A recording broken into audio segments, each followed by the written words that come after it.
Frankly, my dear, I don't give a damn. Call me Mr. Tibbs. Bazinga!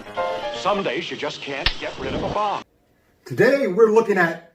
Hang on. Why did anyone ever think this was a good fashion idea? Freaking neck scarf. Fred, change your damn look already. Oh, look at that. Much better. Ruh-roll, Raggy.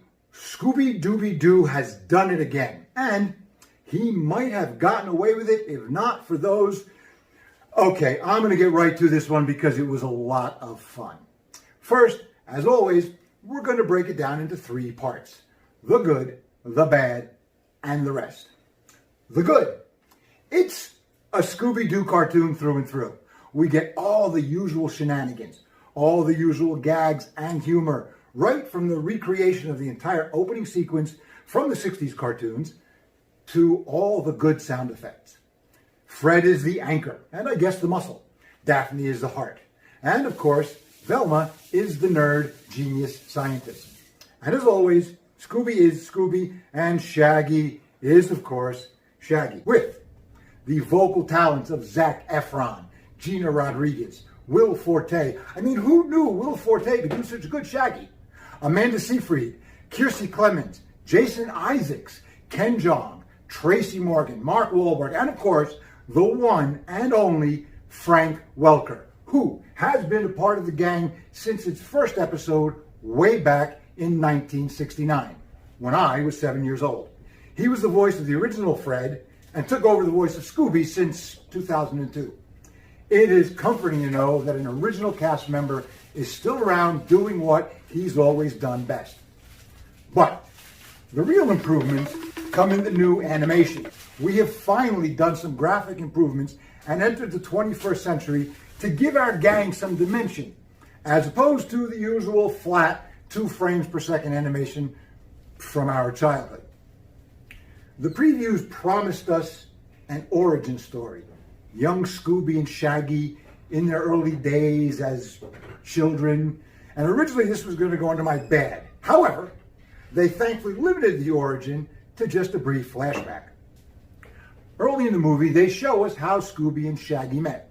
I was a little worried we were going to have baby Scooby, baby Shaggy, and baby Mystery Machine tricycles or some nonsense like that. Fortunately, they kept it to a minimum and managed to answer a question that we have honestly been wondering about since 1969. Well, I've been wondering about since 1969, and no doing the math to figure out how old I am. Some of you are counting on your fingers already, I can see. I can't get enough Ken Jeong. Underrated, comic talent, comedy timing perfection. Jeong voices the long-suffering Dynamite, opposite Mark Wahlberg's self-centered, bumbling Blue Falcon. He's the delightful real brains behind this superhero duo. Every Scooby standard is seen, satisfying a sentimental sojourn of schoolboys' stories, from Scooby snacks to surreal sound effects. It's all there.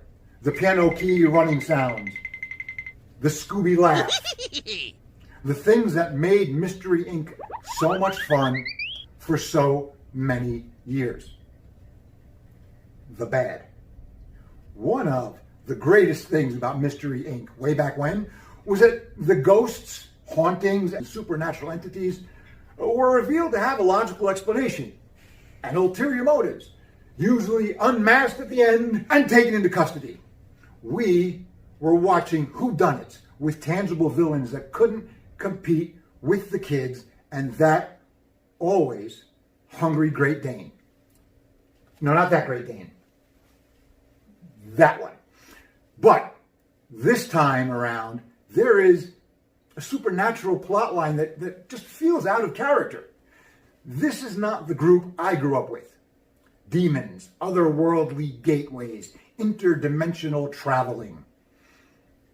Fun to watch, but for purists, it just feels different. Well, times change, I guess. Simon Cowell. Why?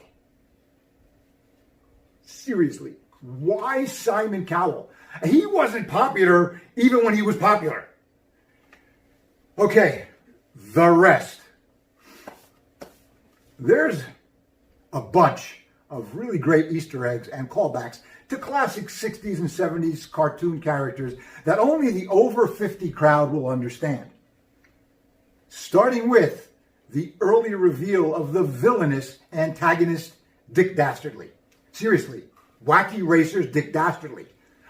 At first I thought, why resurrect a villain that kids don't remember? But then it occurred to me, why not? I didn't know who he was when I was 7. I didn't get the reference. He was new, so sure, a mustache-twirling melodrama villain for the modern age. But there was more. Little nods added in for us older guys, like subtle references to Hong Kong Phooey, Captain Caveman, Magilla Gorilla, Mr. Peebles' Pet Shop, the Wacky Racers Flying Machines. I think I had that lunchbox. Adam Ant and Secret Squirrel, the Banana Splits, and a bunch of others that even I probably missed.